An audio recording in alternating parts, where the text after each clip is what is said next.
Hi, I'm Elio Fosharon, and today we have a set of guests with us, the Eorzean Archons. Would you like to go ahead and introduce yourself, guys? Yeah. So I'm Catherine Rose, and Phase Hunter's with us as well.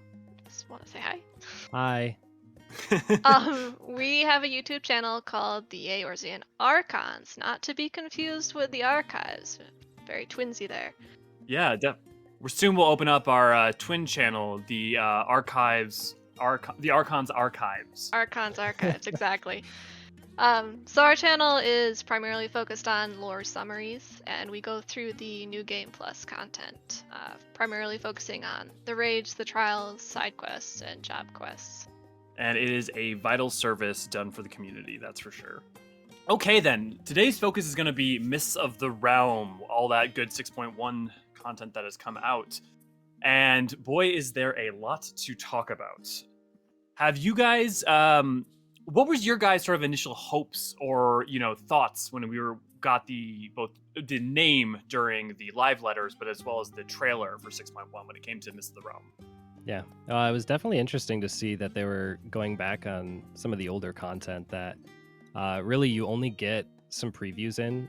Like for myself, I started the game in Shadowbringers, and so the first thing you do when you create your character is you select an affinity to the 12, and then it never comes back up because a lot of that content's either been removed or pushed to the side quest stuff. But I've recently started getting into some of the books and looking at some of the lore that's available online, and there's a lot of good content out there, and it was cool to see that even though it had been kind of pushed aside in the past, that it's now coming back to a forefront. We get to learn a little bit more about some of the world building that was originally done. Yeah, I'm of identical mind. Literally, you could have copy pasted what you just said there for my thoughts. I mean, the amount that we get on Encyclopedia Eorzea Volume 1 and the books, like you say, and some of the other side content is there's been this lingering mystery in the background, right? And this of the 12, and there are all these questions around them, and they're clear importance, but it has not been on the forefront until finally now. I've always loved like mythology as well, and these are kind of like Greek gods of sorts. So it's very cool to kind of deep dive into deeper lore sort of stuff. So it's Absolutely. very exciting. There's a lot of touches with, I mean, just the Omphalos, obviously, Grecian naming schema of the ancients and all of that. But on top of that, the iconography surrounding, especially the first two of lightning, very Grecian. First, then, what were you guys expecting when it came to the combat? Like, what were you hoping for in contrast to earlier Alliance raids? Yeah, it kind of lines itself out nicely, like without going into or actually seeing it for the first time, like we've been able to do now. It's kind of cool that there's 12 of the divines, and so you could easily make an assumption that they will be the fights across an alliance raid. Given 3 alliance raids across the entire series, you've got potentially 4 of the gods as the focus. So that that was kind of to be expected, but it also in the back of my mind was lingering around. They each are probably going to have their own gimmick related to their own space. Are we going to be able to learn more about them in and out of the fights themselves? And then the thing that I was predominantly thinking about is, in a way, there's kind of a hierarchical system within the 12. In terms of like some of the parents of some or siblings and some of the master and apprentice relationships, but there didn't strike me as like a boss, like an end game, the person that you're going to fight at the end, like we've seen with some of the other alliance raids. So I'm kind of curious as we go into this alliance raid series is, are we really here to fight just the 12, or is there an underlying feature Bad. within it, Yeah. the big bad they call it? Right, because I Yeah, guess in the previous ones we would have some sort of villain that we were going after. It doesn't seem like there's a clear. Well, they kind of made themselves out to be villains in the beginning, but it doesn't seem like they are now. yeah, and there's a lot to touch on there, both with the portal that seems like it will open itself, but also the fact that these arenas that we have seen, to touch on quickly, have all been representative of the heavens, but other than some of the boss abilities, there's no real reference to the hells. And so, Right. and it's the fact that they seem to be almost like guardians makes you wonder what might be sealed behind that seventh door. with that said, why don't we cover sort of the leading up to the actual Alliance raid itself? That way we can delve in real deep. So first off, we have the whole meeting with Kryl and Grahatia. I guess you have to go through a little bit of 6.1, and then you get this reference to having a patron and someone who is trying to send you off on a quest to go check something out in Mordona. And we get a callback to Rambros, who we have seen. I can't remember the exact point we've seen him elsewhere, but we also saw him last time that I can think that he was a major character was during the Crystal Tower raids. Yeah. And then we get to Mordona proper. We meet Derek, who is definitely... There is a lot that associates him with Yeah. Oshan, to say the least. And we find out about the idea of the Phantom Realm, which is something they try their best to make it be like, yeah, no one's mentioned it because we thought it was myth. But yeah, there's totally a reason it doesn't exist in literature. Yeah. Which was funny. Once we enter into the Phantom Realm, we arrive at Omphalos, which is the otherwise meaning the navel in ancient Greek, I believe. Mhm. And which ties it somewhat to the Unsundered world and their naming conventions, as well as the structural stylings. Did you guys have any immediate impressions upon arriving there? Very Elpis-like, I guess, was my Mhm. first impression. Yeah, we played with some friends and some even like friends that hadn't really done a lot of the story stuff themselves, and they immediately were like, "Yeah, this is just like Elpis, with the floating city or the floating islands and stuff." And even the architecture kind of looks similar into that of like the ancients. Yeah, there's Um, multiple visual motifs, especially the helical spirals that show up not Mhm. only in Elpis but Amara as well, and are a repeated design motif. So the question then just becomes: was this created in the Unsundered world, or purely by an ancient who remembered the Unsundered world? Coincidence? I think not. Yeah, definitely not. If there's one thing this game is relatively good at, it is not bullshit coincidence. Not that there's no coincidence, Right. but usually there's connective tissue. Hmm. Yeah. The only thing I could maybe think about is, they eventually start talking about the true meaning of the area, but it definitely felt smaller than maybe what I would have expected. Yeah. Upon first glance, like it staked out to be, and we learn later on, and we'll probably touch on it. How it has all the different elements and eventually portals or gateways to the different heavens. But it did feel for a very divine area, where the gods are, 4 times our scale, to have just such a small space. That was Very also grand. set up with things like walkways, and the walkways were more stylistic than it was, practical. So it kind of made me wonder, like, who's actually gathering here? Because for such a small place, it feels like it was maybe used or built for the idea of individuals more than groups of people. That was a couple thoughts on mine.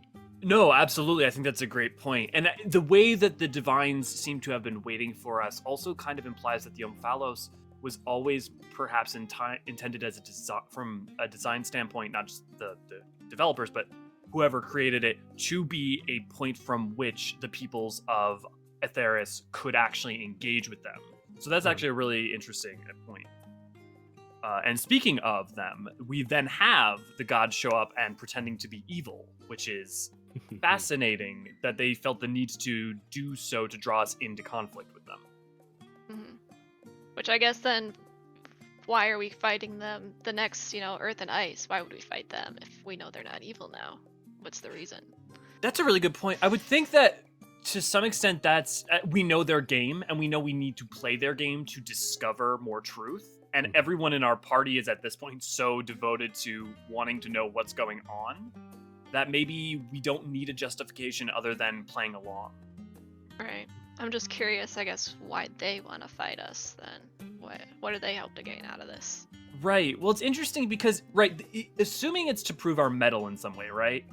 We already defeated Hydaelyn. Why? Yeah, and despair itself. Right. So perhaps it's something... Okay, here's what I'll say about defeating despair, right? When we fought Medion, we did have the benefit of raw dynamis to aid us to some extent. And so that's a little different if you want to caveat it, but that still doesn't explain... Like, we defeated Hydaelyn herself Although and Hades, I guess too. and Hades, yeah. Although you could look at Hydaelyn or Hades as having weakened themselves over time. Sure. As we know is with the Unsundered that La Habrea did, Well, and with was she really weakened though? Because I thought she said she stored up like energy for this battle specifically, so she might not have been too weakened. so there's an oblique reference elsewhere that explains that the power she was saving. I think if you look at it in the between the different localizations, it's implied that what she's talking about is her soul, and that's why she starts deteriorating upon beating her. Is because she literally her very essence is breaking down upon this after using this reservoir that she withheld. Sure. But all that said, we then get to the heavens where we can now really dive in deep and discuss that. And so first off is the heaven of lightning. What did you guys think about that?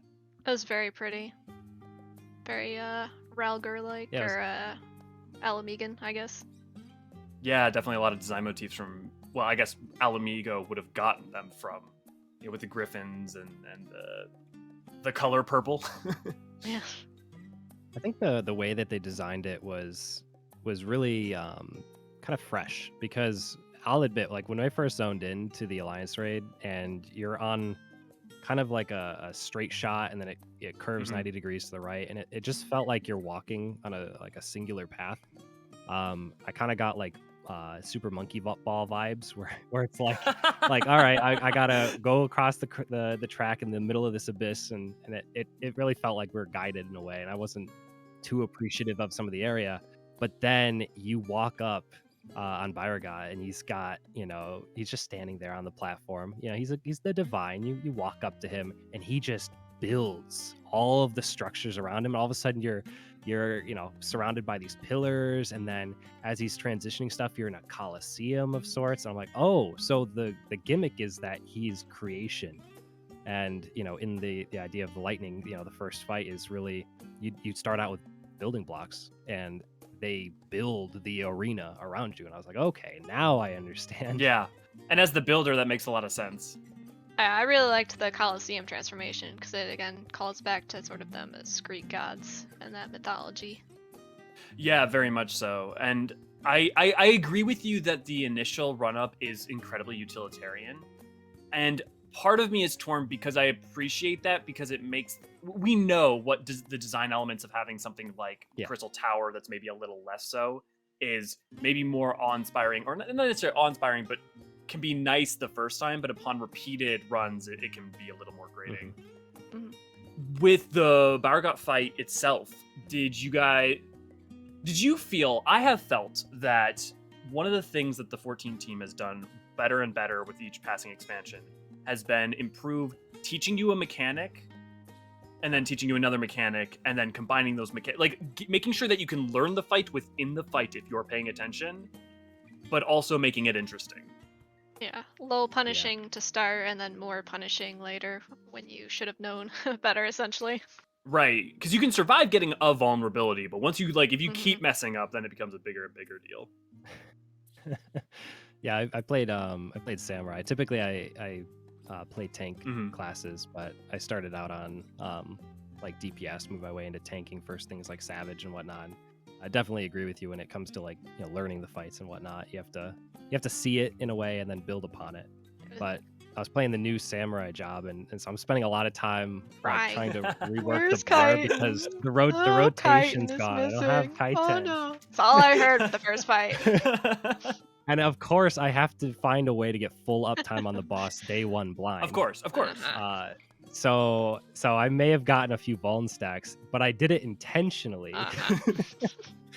But I think it was really great because when it was punishing for a lot of the fight design and stuff, it was you understood what was happening, why you got hit, and then there was still a level of difficulty. Like the first fight, and once we eventually get into the second fight, there are one-shot mechanics, either whether you're taking damage or you're literally falling off the abyss. Yes. And I think probably the coolest thing that I've seen, and I'm not necessarily a healer by any means in this game, but I've done Alliance raid healing before on some of the old Ivalice raids, and it is a pain to res everybody and to heal everyone up. and for some reason, like it seemed much easier to get people back up. We never had wipes, but we had a lot of people dying, and I feel like that's a pretty good experience then, as an overall like introduction to it, is not feeling like, oh, I just let everyone down, but being able to quickly get back up on your feet because either healer's MP was balanced a lot better, or I think personally that they probably looked at the mechanics in terms of the timeline and spaced it out to where there's not back-to-back kill mechanics, but give them 60 seconds for swift cast to come Well, back and I think and then do it. the other aspect of it is that a lot of previous Alliance raid have mechanics that like you need a large number of people to be alive or do it correctly, or you'll wipe. Insta-fail, And yeah. this one only really had like the last mechanic with the scales that like everyone had to kind of do it right. But other than that, like they were kind of individual mechanics. There weren't a lot of the group must do this correctly sort of things, which is a lot less wiping then. And the clever thing about the scales is that even if you're down, you don't count, I don't believe. And so even if like you have a bunch of people stuck dead on the right side, it's not going to be a huge major problem. I just think back to like Nier and all the ways that you could like wipe an entire alliance if you mess up, like pointing a laser at another group, or you know, the different ad phases and stuff even can be very messy. So I think I'm in a minority on this, but the Nier raids are, in terms of gameplay, my favorite. I also have historically tanked and more usually main tanked Alliance raids. So like I had a lot more control over that, and I think that was a very different experience than trying to play a DPS on the Nier raids. But I do think that there's less of that when we get to these. I also thought, did you think, in terms of difficulty, how would you have ranked we'll just say the 4 of the 12, right? We'll ignore the interstitial fights, but in terms of difficulty, because I'd say it was pretty linear until the end, because I thought Nalthal was pretty easy. Like I would say Ivalice were harder, and I think it kind of goes back to, again, they're very much like team mechanics where you kind of need everyone alive to do it successfully.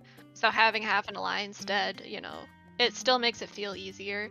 I think the mechanics were a good difficulty, I think everyone died at least once or twice in our raid, It's hard to predict all the mechanics, but like Faye said, they kind of teach it to you slowly. And I don't know about you guys, with Ivalice raids, I feel like part of their difficulty is also that some of those fights are the actual mechanic is not apparent right off the bat in comparison to some of the things that come later. I know that doing Baja definitely helps me memorize quite a few of those mechanics. Yeah. True. So then we go from the Bauergott fight into the first interstitial fight, I believe, which is against the Hawk that Ralger summons, Hawk Warrior. And it's not quite trash, but it is a simple fight. Although I saw more people die to that than some of the other 12. In terms of trash, like, in my opinion, if I'm an Alliance raid, I don't want to AoE packs of stuff like it's a dungeon. Like Crystal Tower. They did that a lot in Crystal Tower, which, when you scale it to later end and, go back to Crystal Tower, you can walk through those and it's not a big deal. I liked Nier in that some of the trash or the in-betweens between fights were like puzzles in a way. Like they had like the hallway a lot of people think about. I think those are kind of cool because they don't really lose the charm, because it's, you could technically get hit a whole bunch even if you've been really experienced with it. Yeah, and it's still an encounter, right? Like you're still doing something rather than... There's an objective. Yeah, exactly. But I do really like having the single target. Like, we're fighting the Hawk. And it kind of plays into the idea of like, it's Ralger's companion or whatever, and comes out, and all of a sudden, ooh, this is like an actual, fight scenario, and you can play it as if it's another raid encounter. It's just condensed or shorter. It kind of surprises too, because you come up and you think we're gonna fight Ralger, but then he's like, oh no, here's my Hawk instead. Here, take a second, cool down. I want to go put on some more oil onto my muscles before we go at it. Meet me up on the hand. Meet me up on the hands. Now I just imagine like a t-shirt that's just Ralger like sitting on the hand, just like flexing like a la Manderville. and it just meet me on the Ooh. hand. Yes. I want a shirt that says "Catch these hands" as Ralgar with his fist. It's just the portals. Well, speaking of Ralgar and those portals, that fight was fun. I feel like that was one I might have had the hardest time immediately picking up on. Not because it was unclear, but like it took me a second to get. Oh, I see. You have to flip flop based on which portal, but also which way the portal's aimed. I love that arena. That was so cool. Oh, it's so pretty. I think that was probably the one thing that I really noticed, that I'm not sure a lot of people, I mean, probably the hand, obviously people would take to and be like, oh, that's really cool in design. But, previously in terms of like raid mechanics, the dev team has said they can't do things like detect if you're jumping, for example. Like that's just some mechanic that they're restricted based on their engine that they can't necessarily do for mechanics.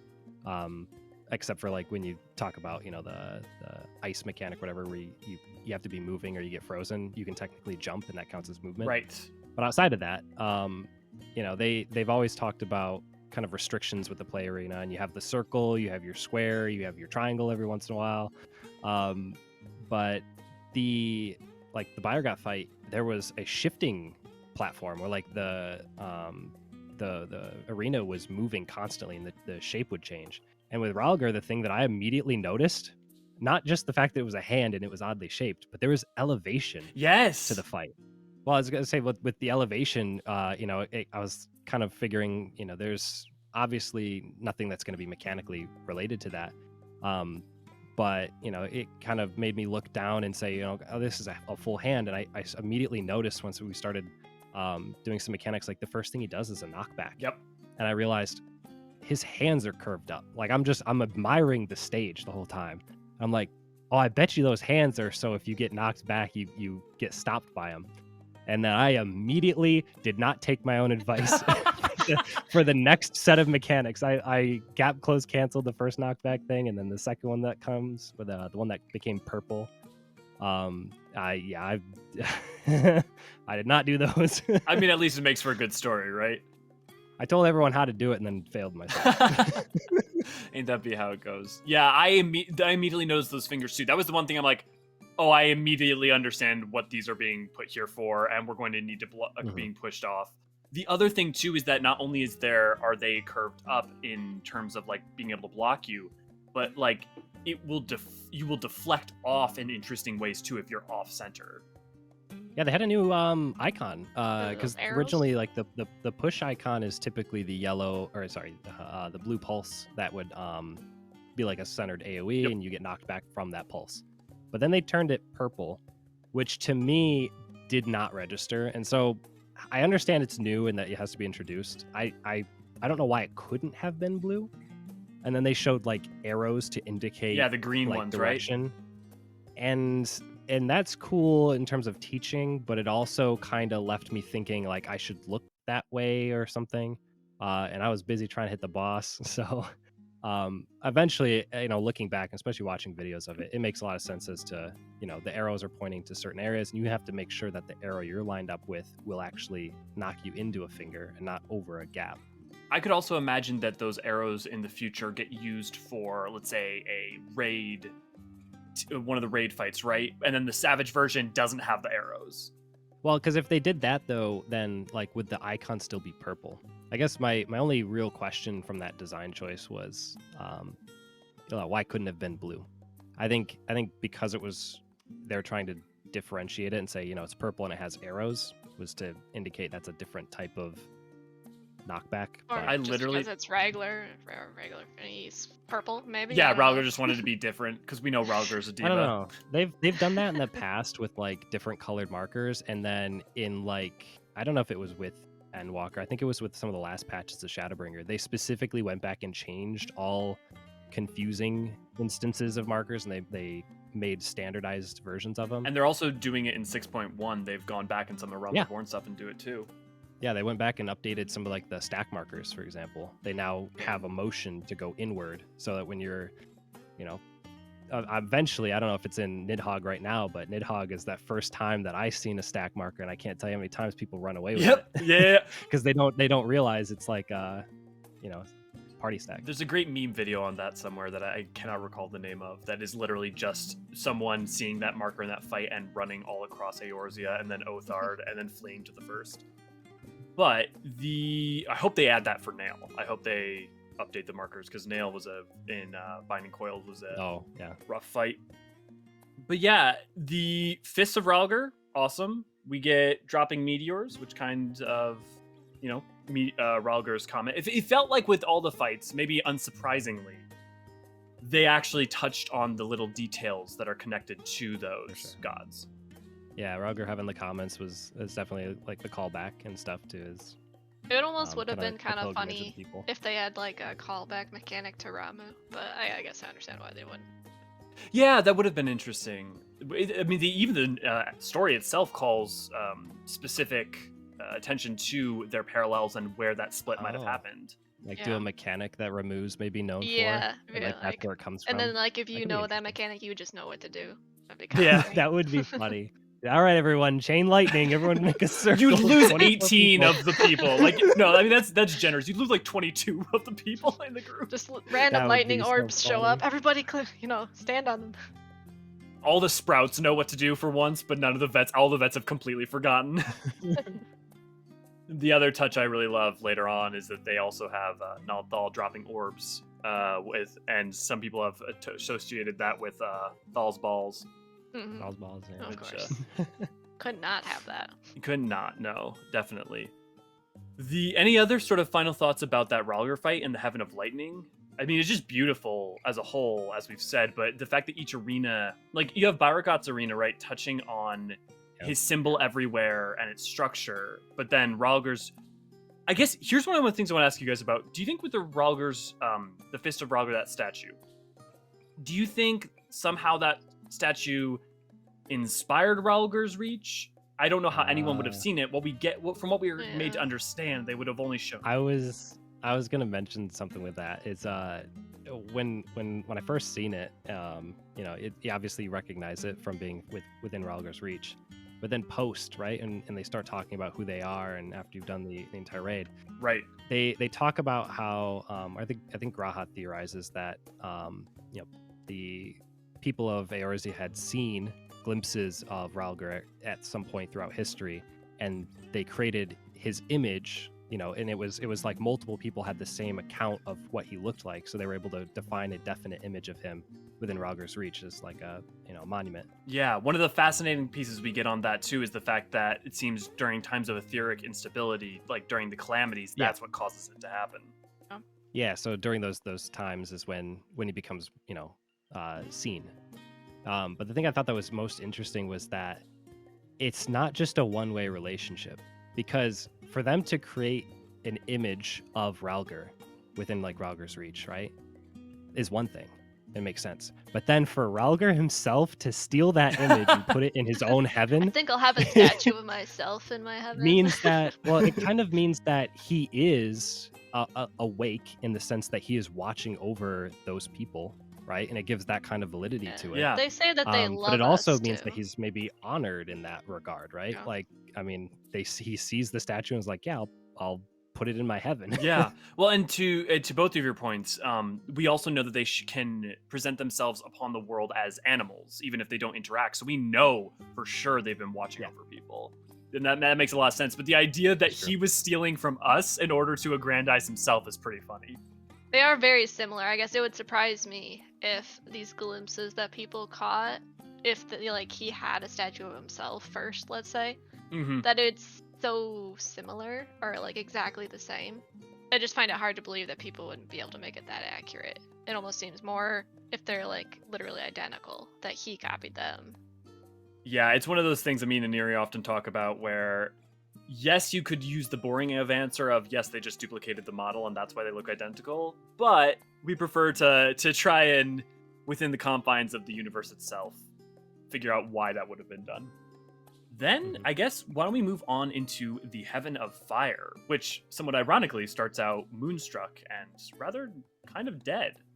Yeah, very dark. I wonder if they did that for a meaning, or they just wanted to like highlight the fire then that Azima has, with the darkness, so that she stands out more.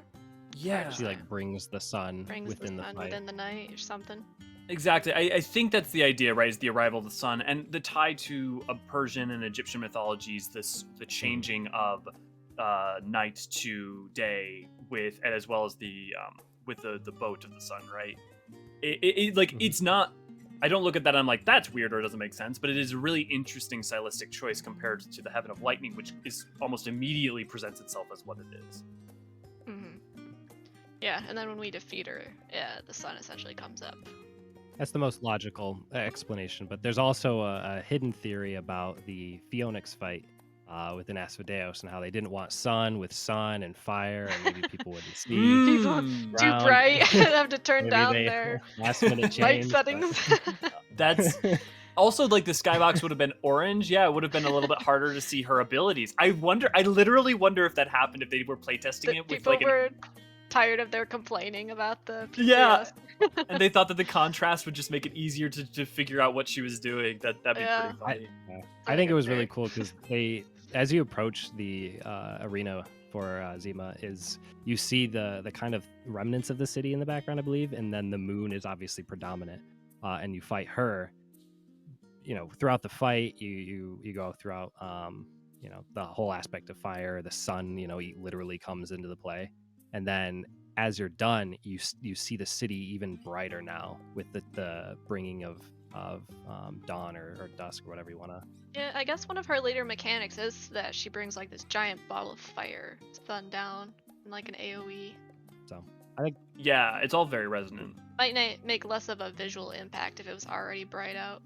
Yeah, I think they're really trying to bring the idea of the sun and then really drawing like a kind of almost like a drawing Visual attention. visual attention to the background of like the cityscape. Yeah. Like a peripheral is what I was looking for. So it's like while you're fighting, you also have this idea of not knowing what the end is, but you see the end goal. I will say I would have loved the idea of her spirit bombing us with the sun itself. That would have been a little humorous. Oh, we did skip over the interstitial fight between the Heaven of Lightning and the Heaven of Fire with the lions. Or lions yeah. and lioness. Which is probably the closest we get to the trash mob because it's very straightforward. Yeah. Yeah, they have two mechanics, right? Raid wide and then donut chariot. Well, no, they also have the They have hemicircles. markers yeah.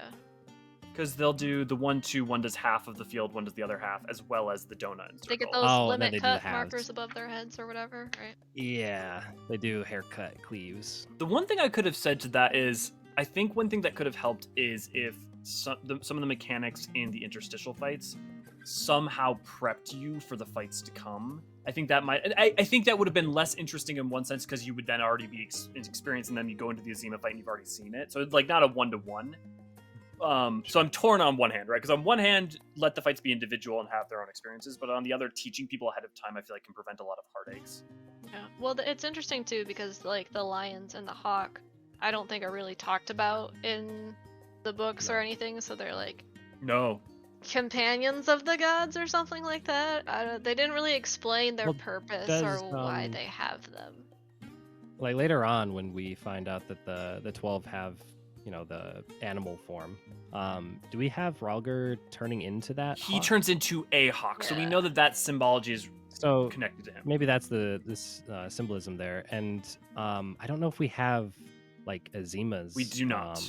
We have a couple of other Because I animals, guess though. I'm wondering if that would be like lioness or something. It must I'm be. wondering if there's because in my opinion, if you're gonna do trash, there's two things. Like you said, you either teach something in it to like prepare people for what would be to come, or it's like fan service. Like it's something like, oh shoot, we're fighting something which relates to the lore of the thing, and it's just a quick fight, but we wanted to throw it in there, and this is where we put it. Yeah, and to that point, it is in a sense important to reference animal familiars with exactly what we learn later about them. And like you also say, yeah, Ralgar is that hawk. There's also real world associations between the sun and fire, or the lions and fire and the sun, as well as hawks, the sky, and lightning.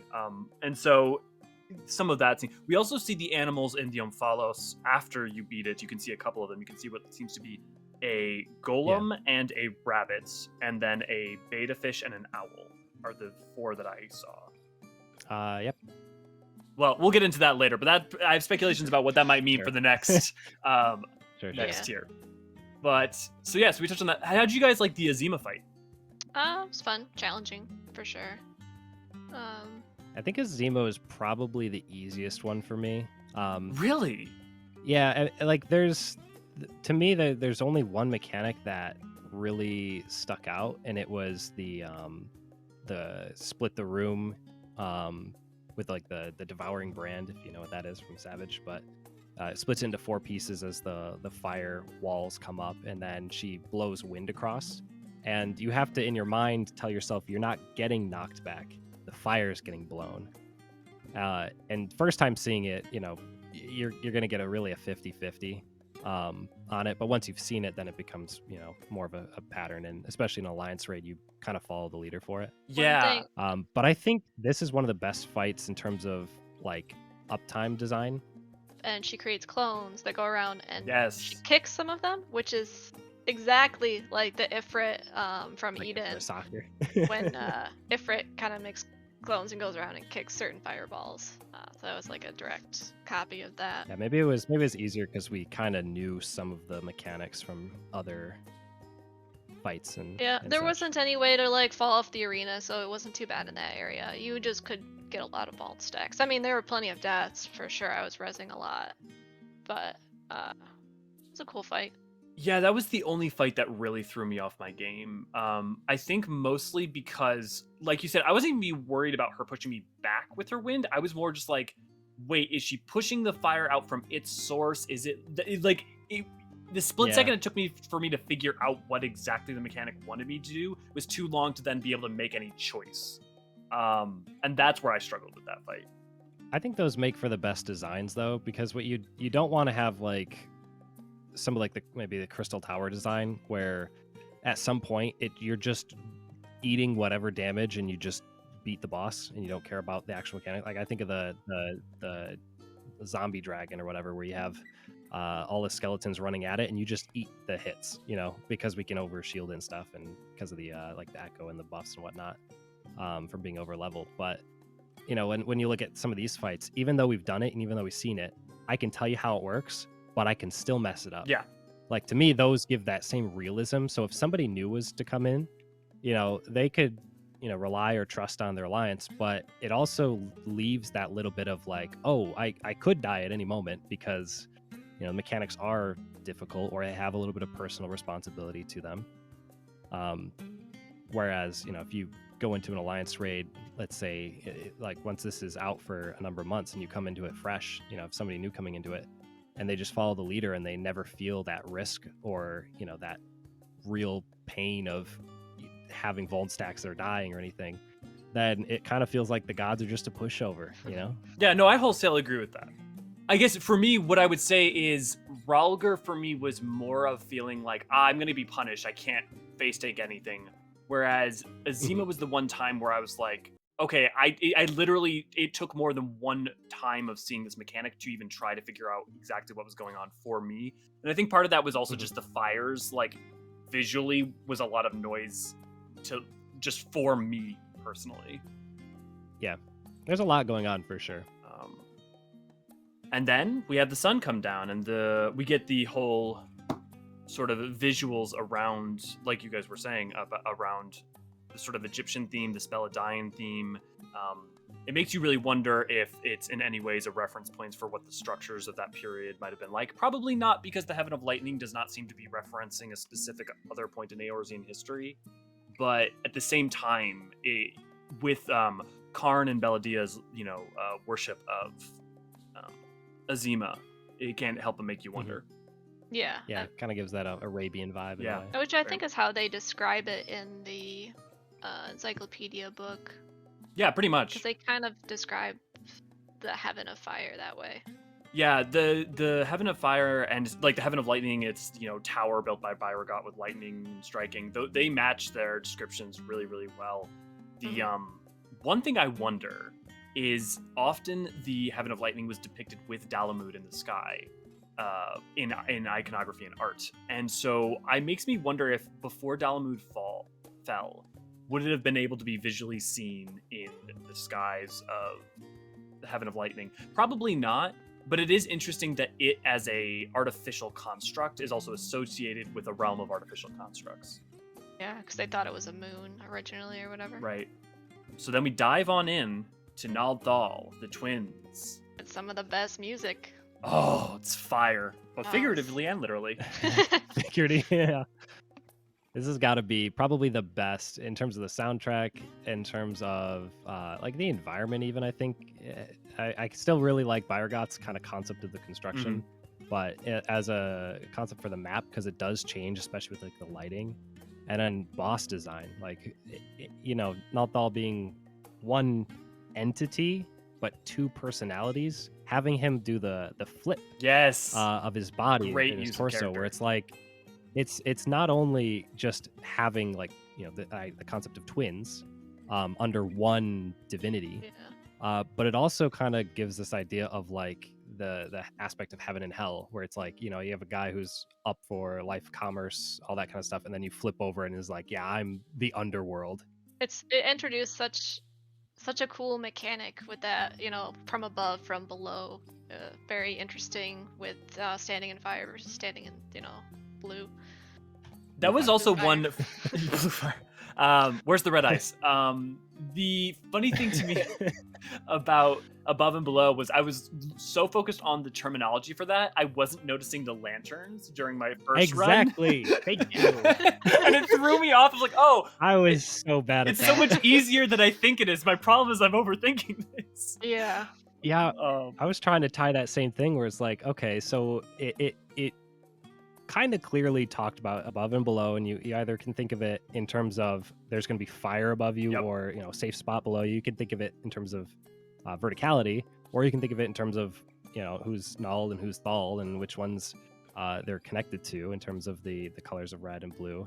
But then I also was thinking back to there's one of the Evilise bosses who Kat probably remembers the name of, who has like this is the truth and this is a lie oh, yeah. mechanic. Argoth, I Um, think, right? The one at the end of the Yeah. first. Yeah. Yeah, what the guy at the end of the first is, he has like the concept of you either follow my words or you do the opposite. And so the whole time I'm sitting there reading the words and trying to figure out what, based on the result, what happens. And in my head, I'm keeping track of that. And all you had to do was look at the boss. It's just colors. Gosh. That's the thing to me is I felt like Nald Thal, I guess ironically was one of not the harder, but I messed up a couple of times because of that. But upon subsequent playthroughs, is just, to me, there's a lot less visual noise to figure out with him. I found in comparison to like the flames of Azima or the binary colors of Ralgar. It's more initially confusing. Yeah. And to your point on the music, it is just phenomenal. I will say, as a Nier fan, I'm still a little bit more of a fan of Nier's. Just, it was purpose built for me. But in terms of especially being an original piece to Eorzea, and as a hymn and a chant to Nald Thal, it's just perfect. It's so good. Yeah. Have you guys looked up the lyrics of that at all? I have not. Are they made available? The yet? official ones, no, but because you can get the music People have done scroll, the yeah, fan. people have done their best to compile what they think is being said. Yeah, I did that immediately with stuff like the Hicks Font Leones, the P4S theme for Hesperus. Yes. I started looking into that and going back and looking through like answers and stuff like that, but I have not yet gotten to go back and look at the Alliance raid stuff, but I do plan to, because you can usually pick up some stuff from that. Oh yeah, absolutely. I've been periodically going back through old songs with lyrics and doing like lyrical analysis videos now and then, but sometimes they're literal, sometimes they're more figurative, but there's always some key thing to understand that is maybe not as explicitly informed to you through the like text of the game through them. Mhm.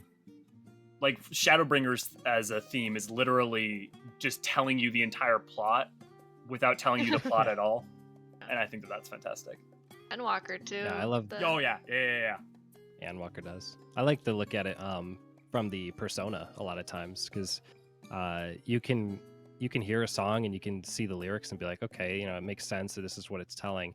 But then you can also think about like who's actually singing this song. Mhm. And a lot of times they actually write it from like the perspective of like Answers is a really cool song that talks about like the the calamity and whatnot, but then you can also read it later post Endwalker and really get like Vanat's storytelling through from the song, and adding a persona to some of these sometimes gives it a secondary meaning you wouldn't necessarily pick up first Well, time. it was so cool during A Realm Reborn. Like, that idea is present even in A Realm Reborn when you have the male voice sort of representing Eorzea singing "Why Have You Forsaken Us," and the female voice representing Hydaelyn as we know her at that time. And then, like you say, it gets even further recontextualized by what we learn in Endwalker with Vanat.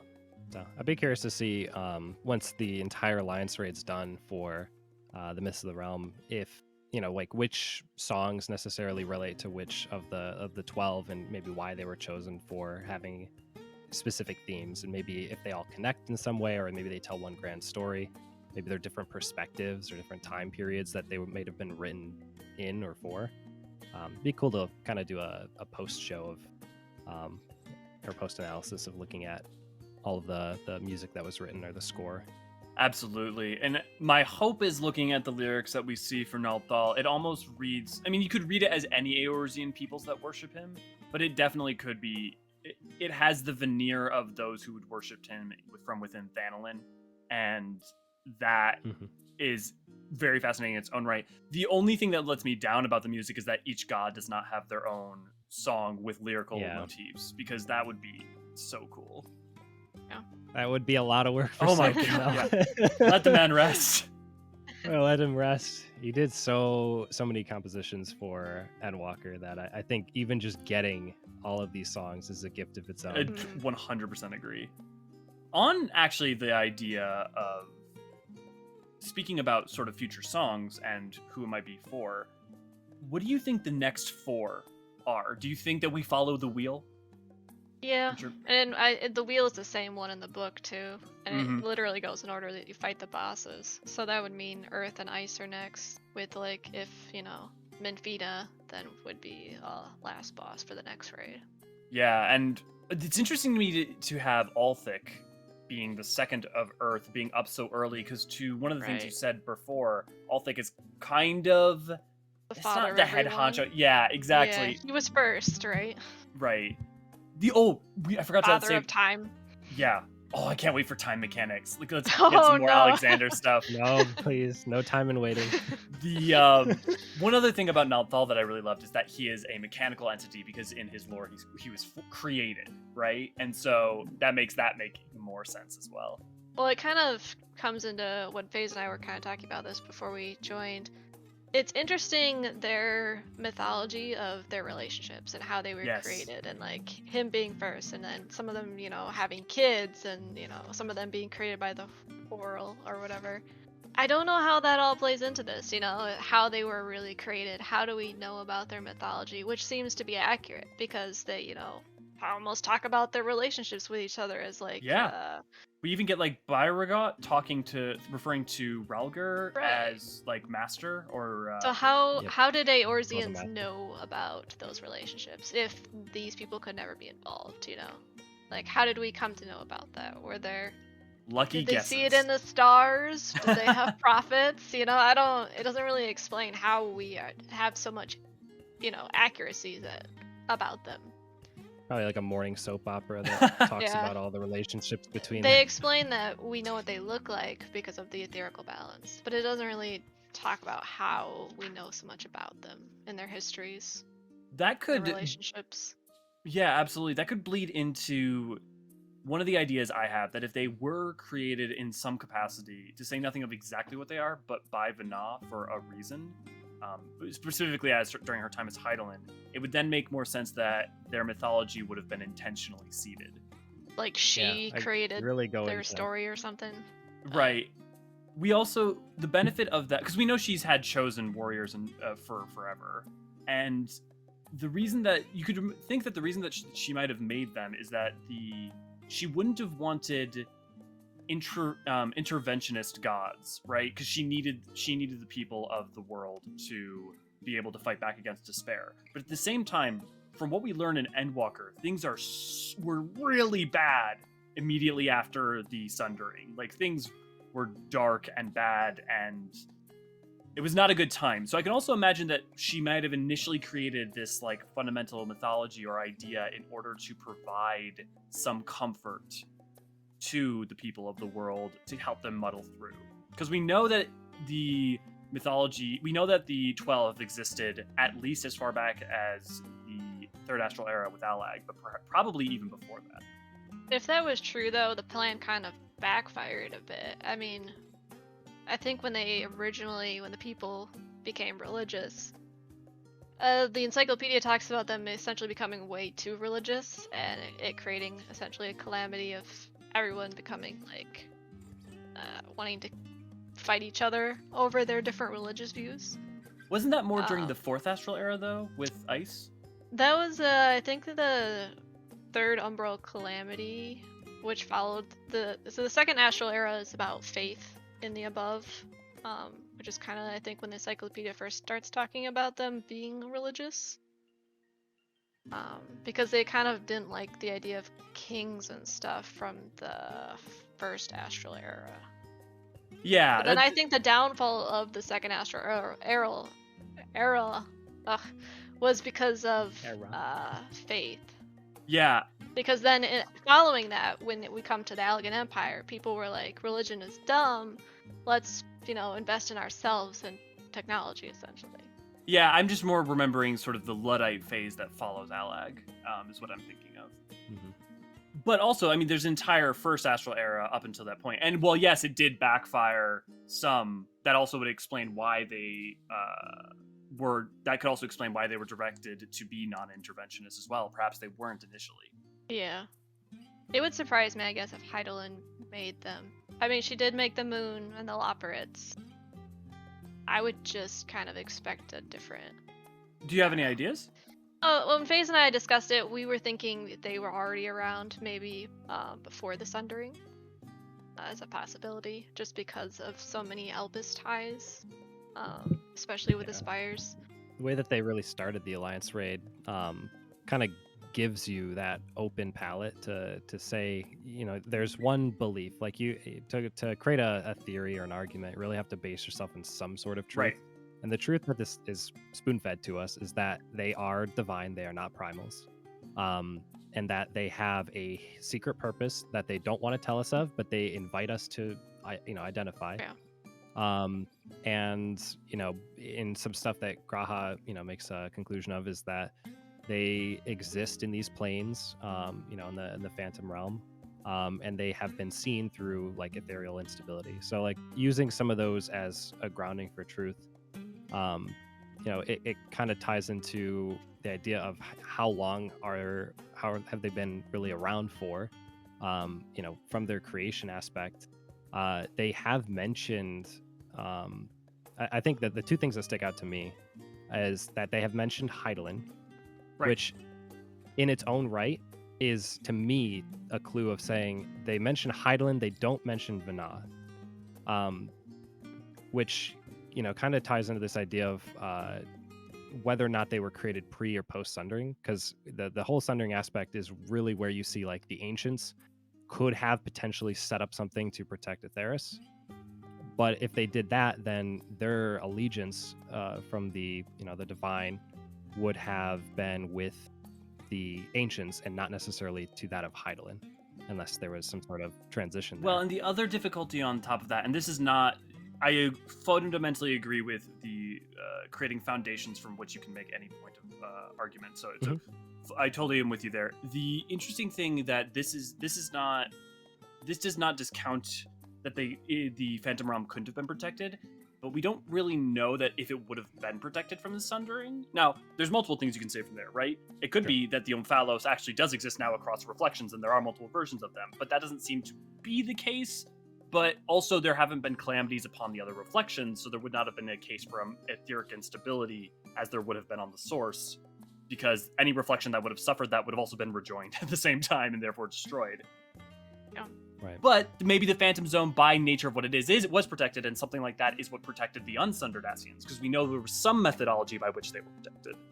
Yeah, that was kind of in my second piece of this, is that we know that Emmett Selk in some way, shape, or form knows by, I guess, reading into it, knows of the divine. He knows of the 12 because he mentions like and they show the flashback from his time in the end of Endwalker, where he says, you know, there's places you haven't explored, there's this place, there's that place, you know, talking about various places we could actually physically go to. And then he even mentions, you know, you don't even know the true identities of the 12. To imply And that there's it implies that he knows who the true identities of the 12 are. and that they're and I not what we feel like expect them to be. Right. It's something where it's like, okay, well, the obvious would be then they're not what is perceived. And to me, that's probably one of the biggest clues because I can't help but assume that some way, shape, or form, we are going to learn about like how Emmett Selk, how La Habrea, and Elidibus had survived the Sundering in some way. And that could either be through the Asmodeus series, or potentially could be related to stuff with the 12. That's kind of where I would maybe go to. Is I think Emmett Selk has maybe more of a hand in some of the story than is maybe let on. Yeah, that would also tie into some of the theories Naniri has around their associations with the Convocation, which we also get the fact that Hythlodaeus and Emmett Selk are voicing Nalthal is an interesting touch. It tells you that they could have another part where Emmett is, you know, in the story. Yeah, if they had the voice actor in. Although we also have, you know, Estinian voicing Relger, so it's not as if it's like a direct one-to-one upon everything. Sure. Estinian's now part of the Convocation. he's on the Convocation. That's the real time travel story going on. Well, do we actually know about Emmett Selk's specific role on the Convocation? As Emmett Selk? I believe, yeah, because I believe he's like really an overseer of kind of the etherical, properties, and then as Hades, he's kind of ruler of the underworld. So I'm wondering if that, the fact that he's Hades, and we're talking about the 12, which are relating to like the heavens and the hells. I don't know if that itself is some sort of connection. Yeah, that's difficult also because of the way in which all of the people who sit upon the Convocation, as far as we know, save for Vana, have names that are also associated with Greek deities, right? Because you got, Fandaniel with Hermes. You have Artemis and Gaia. Gaia is more of a titan than a god. I was just gonna say, you kind of wonder if, I guess, people, the Unsundered people, were religious at all. Like, did they believe in gods? Did they believe in the 12? Or were they more like atheists? I mean, when you can use creation magic on a whim, yeah. What would you even look to, I mean, they looked to other civilizations too. Like if you look at specifically Hermes. Well, I think he was the outlier. His whole point of the rest of them. His whole point of Endwalker was looking for a meaning of life, and he didn't sound like he rejected his own. He said his own was fine. He just will look to others. So I think that in itself is kind of indicating that the 12 did not exist before the ancients. Yeah. That would be my personal stance on it. The thing that, to me, the fact that the architectural design has so much in line with the architecture of the ancients tells us that it was created almost certainly by someone who was one. Mm-hmm. And then if we take what we've just discussed here, the fact that they didn't... Here's the other difficulty. Divines as a notion, right, becomes difficult because, for instance, the idea of a kami, right, is a very different idea in Japanese. The auspices. The auspices and kami in general is not, as much as they get localized as like the idea of a god, it's like that, it's a much broader and more nebulous context. And even here, what does a god mean? Because in some people I was talking into in the Discord, it's, we're the representative of something elemental. And like, that's all well and good, but also like, how different is a unsundered being than a god compared to a sundered being? Because they have many of them have the basic ability to just do whatever they want. I mean, they're not omnipotent, but they are, They kind of live forever in a sense, I guess. Yeah. Like auspices. And so, I don't mean to say that the divinities aren't divine. I think it just, the notion of what a god means on Aetheris is wonky. It is confusing because they very clearly say we are divinities true. What does that mean? It's interesting for Vase and I actually because we were just working on some Four Lords quests. So the word divinity is used constantly through that, with Soraban and Genbu Yeah. and stuff like that. So what is divinity? You know, how do you gain divinity? For Soraban, it was literally just How age. do I gain it for myself? Oh my Like god, they Tataru's literally face. just opened a box and Soraban became old and they're like, "You've got great potential, Soraban." You know, like I would like to become the warrior of divinity. like if the we next as the expansion. Warriors of Light stuck our head in the box, would we gain divinity? They kind of imply that Tataru would die. But, you know, Yeah. would you have potential for it then as the Warriors of Light to gain divinity? I don't know. Well, so there's like a couple things going on there, right, with auspices. One of the things is I would love to look at what the specific language in Japanese is, because the kanji used might tell us something. Because if it's the exact same, that would tell us something, and if it's different, but there's no good localization between saying divine in both cases, that would Yeah. also tell us something. I just find it's probably not the same because of their kind of different religions, but I just find it interesting then that the Greek gods, the Western 12, become minions when they're like in Yeah. regular form, which is what the auspices are. So it's just like very similar, even though, you know, it may not end up Yeah. being the same. The parallels are kind of funny. Absolutely. Well, and it beckons a question, right? Which is, why are auspices seemingly exclusive to Othard, as far as we understand? And is it a byproduct of the way in which faith in the idea of them is not in a primal sense, not in creating a primal, that kind of faith, but auspices seem to be an accrual of memory and soul and aether into an object or being, and thus Yeah. becoming what they are. It then makes me wonder, right? What does that mean within a context that's different, and whose faith or memory or energies would have been required to create? Right. There was one thing that stuck out to me that it feels like reading too much into Mhm. it, but when you go through the four lords, the auspices they talk about the ascending to that divinity, Yeah. right? And they go through what they call the change, and the change is them growing to have this innate power that is unique to kind of them. But you also kind of see it passed on through like Genbu and with Soraban. Like Soraban takes his place as that entity or that power. And so it's kind of like an inherited thing of sorts, but it was something also really particularly that's maybe earned, or it's the change that happens. It doesn't seem religious tied though, because like not all of them Yeah, were that worshipped. maybe not like religious. I forget the snake guy's name. He was worshipped. Seiryu?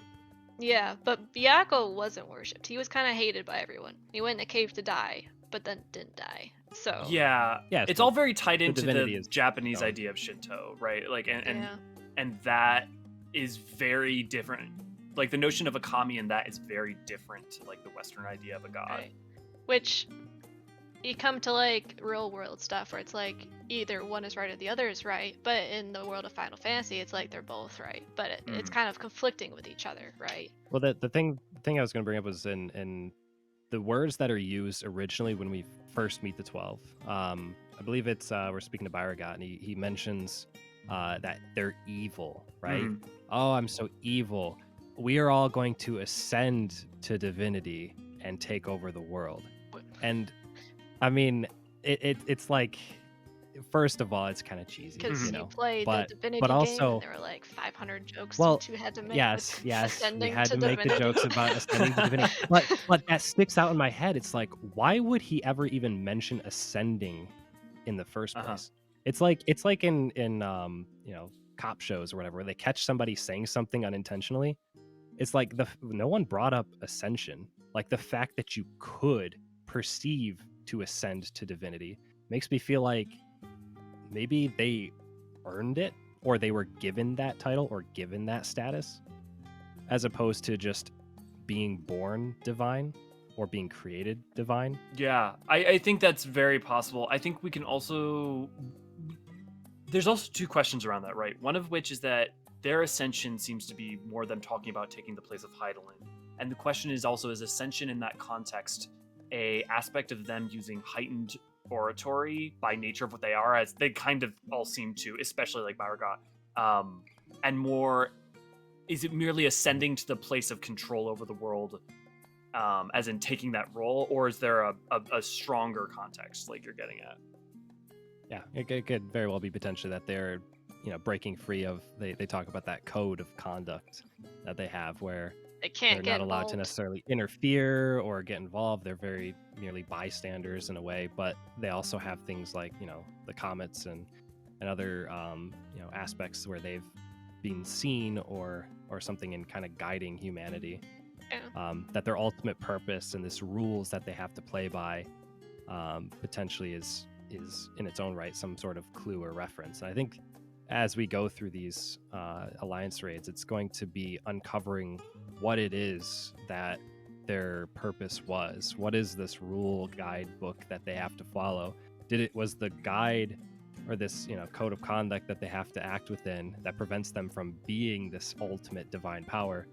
Is it something that was self-governed, or was it established by potentially, like we're saying, a creator, some sort of ancient or Ascian related ultimate, as we mentioned really in the beginning, this, I guess, a big bad? Is there something that is controlling even the divine? Final Fantasy has always had this thing, like, just across its games, it's had this idea of like, yeah, there's a big bad, but then there's an even bigger bad past that. I mean, yeah. And I can't help but feel there's like the divine are talked about as being so big, like, but as you're saying, like, what does it mean to be a god when you could be the big, whatever it ends up being? And there's going to be some sort of eclipsing big bad at some point that I think is going to tie this all Well, together. let's hope for Naniri's sake it's Lavos. Naniri's been very... But yeah, no, I mean, I think about Final Fantasy X with you, Yevon. You think about Final Fantasy IV with, I'm forgetting, Zeramis. Like, it's just across the board, you're right, that is a common thing that is done. Heck, maybe the thing into the hells is Zeramis, with Golbez in the showing his head. Mm-hmm.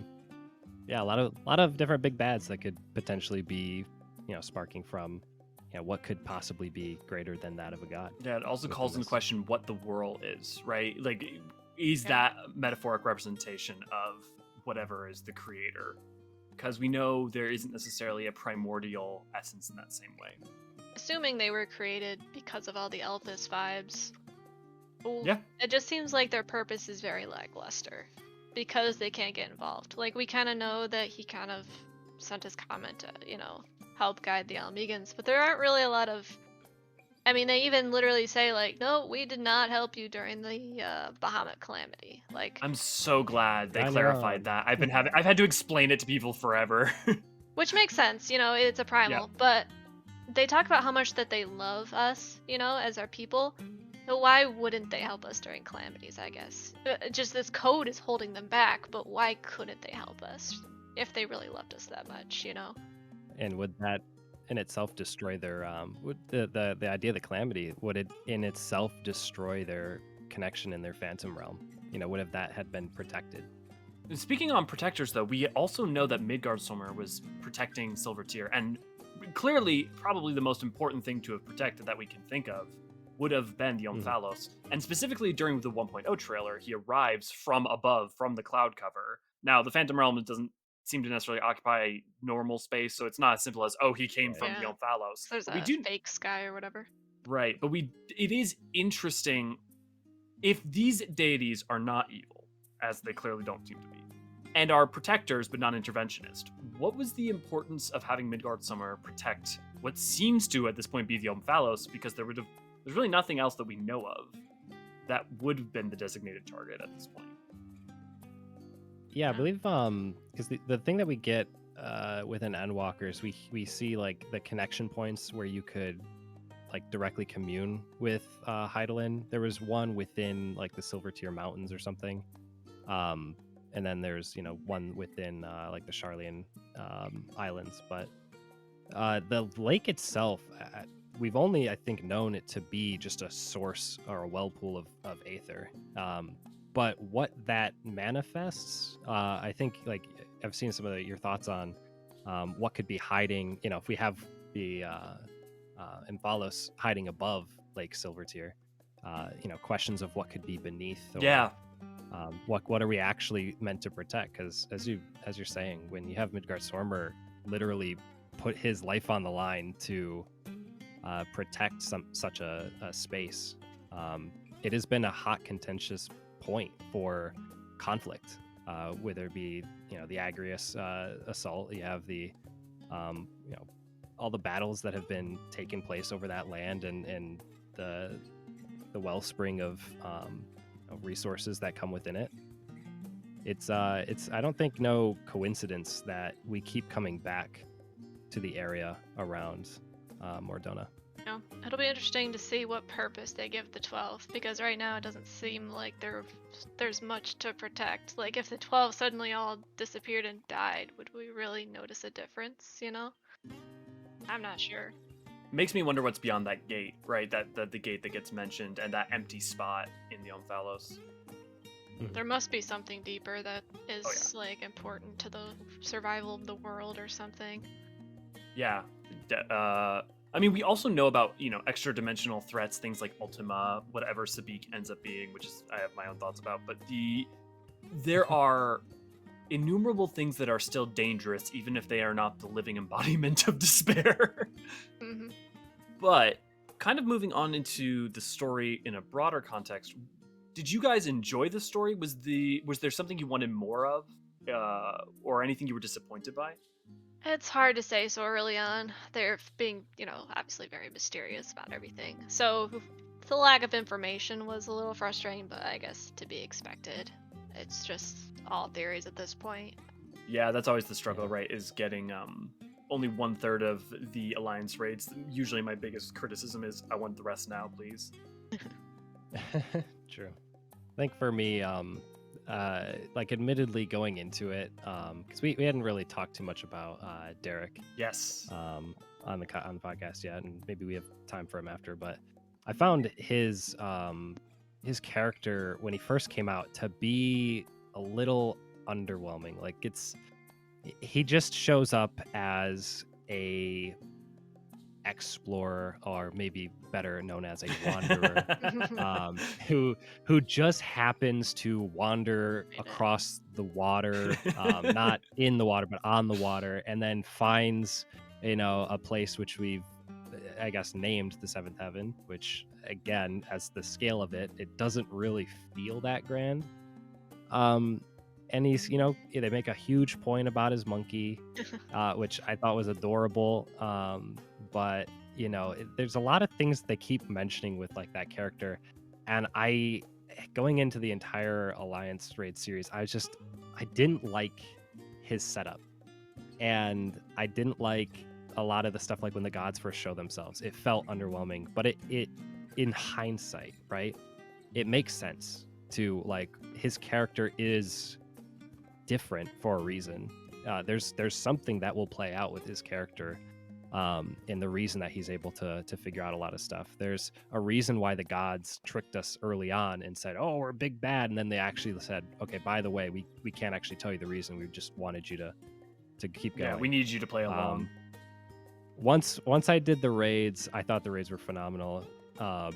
And then I think the post story was one of the best that they've done in terms of like just giving us stuff without making it feel boring.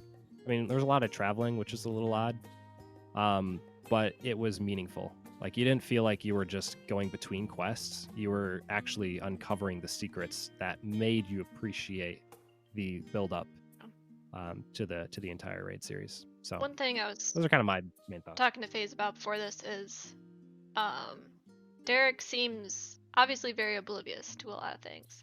Now, the question is he acting, or is he actually oblivious? And I guess what reminds me of that a lot is Alpha during the Omega quests. Mm-hmm. Because Alpha essentially was created by Omega to lure us in, and Alpha knew how to wander around the Deltascape and stuff and do certain things, but he didn't know that he was created to deceive us. It almost makes me wonder if Derek was a familiar of some sort of, like, Oshan, and he doesn't realize it himself, which is why maybe he's so oblivious, but then essentially was created with the purpose to bring us into the seventh heaven, which why we need to fight them, we don't know yet. But Seems to be kind of like the big theory, and I would totally be on board with that. Where it's, if we're going by the things we know, which is kind of what we have to do, given the little information we have in pieces. But that all of the 12 have some sort of representation as an animal. So for Oshan to potentially be the Opo Opo, the little monkey, and then the fact that by some fate, the Derek and Opo Opo are linked together, and he hasn't given him a name. Just doesn't feel like he needs to. Maybe it's because Derek is some sort of familiar of Oshan's being, and maybe he is there to lure us. And I think the credit that really comes to that is the fact that when he identifies the place that we're at within Emphalos, he says that he's explored everything. He's like, yeah, I'm familiar with everything. I could be your guide. And then when you go into the raid, he's like, oh, is that a city up ahead? That's so crazy. He's like, have you been in here? he's like, I never saw these gods before. I was like, really? It's almost like he's like missing super freaked information out. in his mind or something weird. Which is interesting It does feel too, like because that, when we go to Elpis in the MSQ, Emmett, Selk, and his Philadeals think that we're a familiar. So from like a unsundered standpoint, I guess it wouldn't be out of the question for like a regular human to be a familiar and fully functioning. Yeah, it is so fascinating because of the amount that he has so many strong ties to Oshan. I remember literally just seeing his imagery on that 6.1 trailer website and seeing the amount of green he had and his appearance, and I was like, that's some strong Oshan vibes. And then everything he says and does. But with the not being an animal, not like being literally an avatar would be strange. And yet there's too many. I like all you guys say, without more explicit evidence, we can't make any real strong inferences, but I just... Unfortunately, too, we probably won't find out the next raid, because he's last, essentially, if we're going by the wheel here. Yeah. Oshan is last. There is, like, I guess one theory, I've heard, and I feel like maybe some of you have mentioned, but, if Oshan is meant to be Derek, then Derek's companion, as listed within our stuff, is Hydaelyn, and that would be, ice affinity, which we can assume based on our wheel is maybe one of the next ones that come up. And if the sibling, the companion of Oshan is going to be fighting, then would that not be his companion, his only listed companion as a wanderer, the Opo Opo? Speaking of the other animals that we saw, do you think that here's the question that's really interesting to me. Do you think they're representative of the next four? Because I don't think so. Yeah, they don't match perfectly. My only running theory on that is because when we first enter the area, I don't know if everyone did the same thing I did, but first thing you want to do is you want to look around, right? Oh, Crystal Tower, you see the shards of Dalamud. And then you find the quest thing that says, "Oh, look, there's the Crystal Tower." Like, oh, okay. The exact same thing happened to me. Yeah. So, but when I was doing it with a group of people, including Kat, we took a little 5-minute break, and I just started wandering around. And I believe it was while I was wandering around, I found the golem before the gods ever showed themselves, before the heavens ever opened up, and I believe it was just him. It might have also been like maybe the dwarf rabbit or something. I didn't see the fish. I didn't see the owl. The same thing happened to me. The owl and fish, as far as I can tell, did not show up until after I'd finished the quests. So to me, that starts to maybe say that they're just building the world. Like maybe that's relating to the actual other gods. It would be kind of weird for them to just be wandering around though. Because from what we've seen, they come as these orbs of light out of the heavens, and that's how they appear to us. So I'm not necessarily convinced that the ones walking around are representations of the gods themselves. Maybe it's just that that's their imagery, and they have a living representation of that creature within the seventh heaven. But I don't think it's necessarily indicative of what would be the next. It would really surprise me if they go out of order with the little wheel Because Right. I mean, even the order Yeah. of the raid bosses follows the wheel. So Right. I mean, you even have like the fact that the water would have been presented with the fish theoretically representing Nymea and the owl theoretically representing Yeah. Thaliak. The other interesting thing, though, is that after you finished it, the hawk and the I don't know if you see. Brigand. Yeah, Spriggan. Sorry, I think you do see the spring around. So they, which is, that doesn't really fuel anything either way, right? Because it could be that they are just embodiments that sit there that are not the actual 12, or it could be that they're just hanging around Mhm. watching us. I mean, they have a lot of practice apparently hanging around and watching people. Yeah.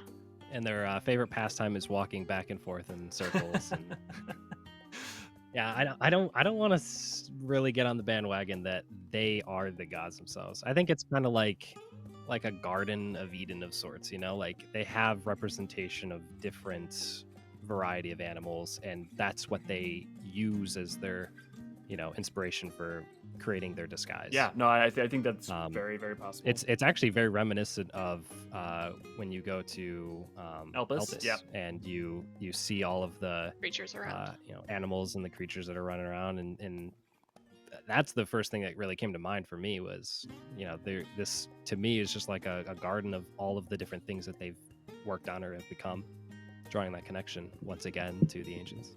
I'm trying to think of it. So that kind of covers the vast majority of any topics. Is there anything you guys could thought of that you wanted to touch on?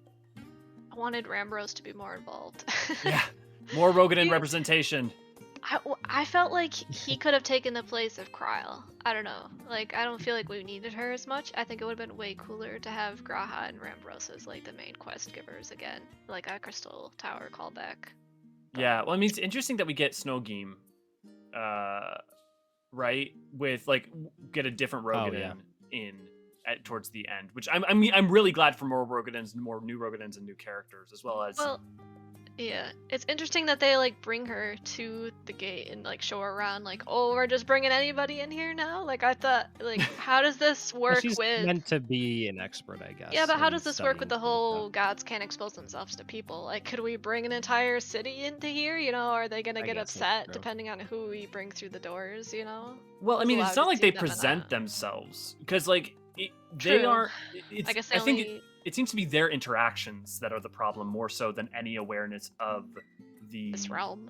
Yeah. I mean, think about the fact that we don't even have entrance into their zones until they unlock them. I mean, we get those references from Derek of him having been in there, but it seems Yeah. like they have the capacity to lock them down. Well, it's curious too then, if they have these rules that they can't interact with people, then interacting with us now break those rules. So why are they able to break those rules to talk to us, you They're know? desperate Yeah. for the big bad. The big bad. I gotta believe, no, I think you might be right. I gotta believe that the event that changed things, right, is either the death of Zodiark or the death of Hydaelyn, because that would be, and we Yeah. get references no, to Hydaelyn. no coincidence. For Right. sure. And maybe the ethereal shroud wasn't only just blocking out the call, the song of despair. There's one final piece that I picked up on that may or may not lead to some stuff, but you know, in our episodes of within the Eorzean Archons, Kat and I, playing through it a lot, we always pick up on the fact that no one knows we're the Warrior of Light. A lot of the old stuff, they always like talk to you and like, hey, please do our chores and stuff like that. It's like, do you guys realize that we saved the world multiple times? And so I'm trained in my head now to like pick up every time somebody calls me the Warrior of Light. and I thought it was hilarious that the divine here, every time they talk to us, they call us children or child of man. And it's not the title of like Warrior of Light, which if we were to be led here, or if we were to happenstance find it, do the divine or do the 12 know who we are? Or does it matter? Because if we're fighting the big bad and we are just the representation of man, similar to like that of when we did the Omega trials, we were just I thought they called us found out to Hydaelyn's be- chosen. we were found out to be warriors of light, but realistically we were there representing the best of the world, right? Outside of the title itself. I thought they did Um, refer to us as Hydaelyn's chosen before we fought them. Well, we ended up yeah, like they knew who we were in terms of being let in. But it wasn't because we were linked to Hydaelyn specifically. It was because we were the strongest warrior within this planet. And like that's in similar fashion to like the 12 here. Like they know who Hydaelyn is because they say her name. And they don't call us by, Hydaelyn's chosen, or they don't call us warrior of light, referring to our connection. They call us as, child of man or something like that.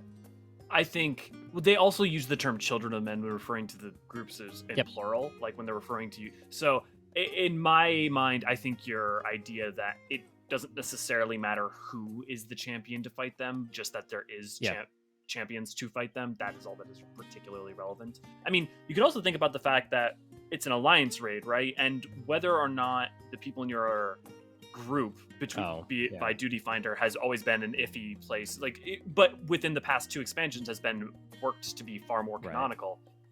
It may be implied that we are bringing other people into the Omphalos to go do this. Yeah, so it seems to be like I kind of get the vibes that it's humanity proving its worth, or humanity's last stand. Yeah. So whatever big bad ends up coming out of it, regardless of who the divine are or whatever it is, it seems to be like we have to fight for our own world within Atheris, or something bad would end up happening. Azima does say though that we have determined that you, champion of Hydaelyn, pose a threat to our ascension. So she literally says you, champion of Hydaelyn. So she knows we are children, or with a champion, or whatever. And this is before we fight. Maybe then we are targeted. I think we are. I think that's why Derek lured us in specifically. Because they do interchange it then, which is interesting. And I don't know if it's reading into it that Azima says it, but... Well, it's also interesting that the idea that Derek would be specifically luring us in while also simultaneously so averse to being It alone doesn't with like us. people. You wanderer who doesn't like people, go I hang mean, out if with I us. didn't like people, I Yeah. wouldn't tell anyone, but somehow we find out, Like he's clearly trying to get attention. He's like, I don't mislike you guys. It's fine, I guess. Yeah, I just read. There's 2 ways to read that. One of which is that he didn't seem to profess as much with anyone being alone with any other character. So it's interesting that he seems so specifically to profess, I do not want to be alone with you when talking to us. And my wonder to that, what I wonder is that a byproduct of us being who we are, or is there actually he just doesn't like being It's alone? just kind of with an awkward. Yeah, no, it's the same kind of concept. Is by being who we are, does that change the story? Does that help guide the story? Maybe it does. And we'll know in about 8 months. 18 months? No, because isn't it patch then It flip-flops, right? So right? the next patch is in 4 months, which is 6.2, and that's the 8-man raid. Oh, you're assuming we'll find out next patch. Well, During phase 2. 6.3 will be the next alliance in 8 months, and then 16, I guess we'll find out at the very end. Yeah, that I was more thinking about the nearly 2 years from now when we'll actually get our catharsis. You know So what? far By then away. we'll finally know all the answers, but we'll have a million more questions. Oh my god, don't even get me started. I mean, 6.1 as a whole, like, it went I don't want to say it went exactly, because it's not like I predicted everything, but it went basically along the lines I was expecting, and yet I'm still like, oh man, oh god, now I have so much more. Well, they can't go too crazy because this is all optional content, so it can't really affect much of anything. It has to be very self-contained. They'd have said it's See, staying within it. That used to be the case, but then like Crystal Tower but I became don't mandatory. think they make that a norm. and- I mean, like, they reference some of the side stuff, like Warring Triad and stuff like that, but not in a way that makes you feel like you really missed out by not doing it. No, I mean, if anything, during 6.1, they tried to cover it in Right. case you haven't done it. Yeah. And I think you can look to the role quest in Endwalker, like the DPS role quest, where you're talking to, I am forgetting his name, Merlwyb's adopted brother. Anyways, but you're talking to him, and he's like, this was the great quest we went on. If the next time you see me, I don't recognize you at all, don't think it's weird. It's totally normal. And I'm barely even paraphrasing that. Like, it just straight up is like, oh, yep. No, it's totally normal if we assume It's that you haven't tough, done this. I'm sure, for the writers, because it all connects and yet it all can't at the same time, or not be too overwhelming. Yeah, the Crystal bunch Tower of to me is myths. not the assumption that it will be the norm, only that there is precedent for it to Yeah. happen. Like Omega took a big seat in Endwalker, but I'm sure for people who didn't run Omega, they weren't too confused by I think it's a crime that Omega is not required Endwalker. because Yeah. of. But they don't want to make people do that content unless they really feel they have to. Which, like for the Crystal Tower, it's hard to imagine, not doing that and then doing Shadowbringers. See, I know more people who are anxious about Alliance raids these days than raids. Yeah. Yeah. But I agree, and the thing is, I'm of the mind that it's probably better to not force people for innumerable reasons. But at the same It's time, already so much content to get through, and asking them to do even more. yeah, the thing I'll say about Omega though is how important it is to Shadowbringers with the Tycoon and that surrounding thing, which is more optional, but then literally like part of the catharsis around Ultima Thule. Yeah. Like it's almost to me more important, or as important as Crystal Tower is. But again, I agree that you can't require too much, otherwise it becomes impossible. But I mean, they're already suffering from that with the Yeah. MSQ as is. I suppose if you hadn't done Omega, then that part of Ultima Thule was just kind of like the I forget the other people who were there. The white. The Aya? The Aya. or Aya. The two vowels. I guess they're just kind of like another However you race pronounce there it. that you don't really know about. Yeah, well, I mean, although- but the thing is, I guess MSQ you would still know about Omega because Omega was in the MSQ, so you wouldn't be too confused. You would be confused by Midgard Somer's role in the whole thing, but well, but in the MSQ, all you know is it's a piece of Allagan technology. You don't find out it's True. from, like, you'd be like, wait, why is Allag stuff here? And then also, yeah, the I was gonna say the dragons. Like, wait, dragons are aliens? No, I guess technically everything's an alien yeah. until if it comes to your governed area. Yeah. Well, then also you do have Ritra who caps off that like Midgard Summer came from a distant star. So you do have some at least awareness that is a thing by the time you hit Ultimate Duel. Okay then. Any final thoughts or overall impressions about the Alliance raid? I feel like we've been pretty thorough. Grahati is the best. Overall, Grahatia is in way too much of this content. He's in all the content and it's the best. I believe you mean way too much as in the proper amount. Grahatia Yes, is really great exactly. when he is explaining stuff. Grahatia, when he's flicking his ears and No, begging over he's me, is so a little cute. weird. FaZe doesn't like that I love Grahatia, so he takes all the opportunities to hate on him. I'm with you, Catherine. He's the best. Don't tell Uh, FaZe. He is the best. I also do actually. I really love that we get Grahatia to come with us because of how much going on an adventure with us Mhm. after missing out on the Crystal Tower would meant to him. I do think that's That is Which cool. is- a character beat that they don't touch on a bunch. But In the it's cool. MSQ too, when he gets invited to go at the dungeon with us, he's so excited. Mhm. It's so cute. Cannot contain his excitement. I know, he's like, please let me go, Kryle. Well, if that scene bugged you, FaZe, have you seen a certain other 6.1 scene that I will not mention? Probably not. It depends on what it is. You would know. Let's I just have say gone- you would know. We've done the dungeon, and then pretty much that's it. Okay, well, We've unlocked the alliance. I'd love to know what your reaction All right. is when you get there. Like I said, he was look forward busy to it. running around Ishgard trying to pick the perfect house. The true Savage content.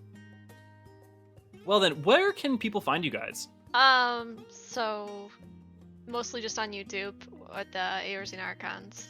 And we're also posting on Twitter very infrequently that same tag, Eorzean Archons. Awesome. Well, any other upcoming content you're excited about? that you're We working are wrapping up Hildebrand Part 2, kind of going through patch, 2.2 and 2.3, up to the Dragon's Neck trial. So when I can pull myself away from PvP, we'll probably get a video out for that. And then on? Get to Crystal rank.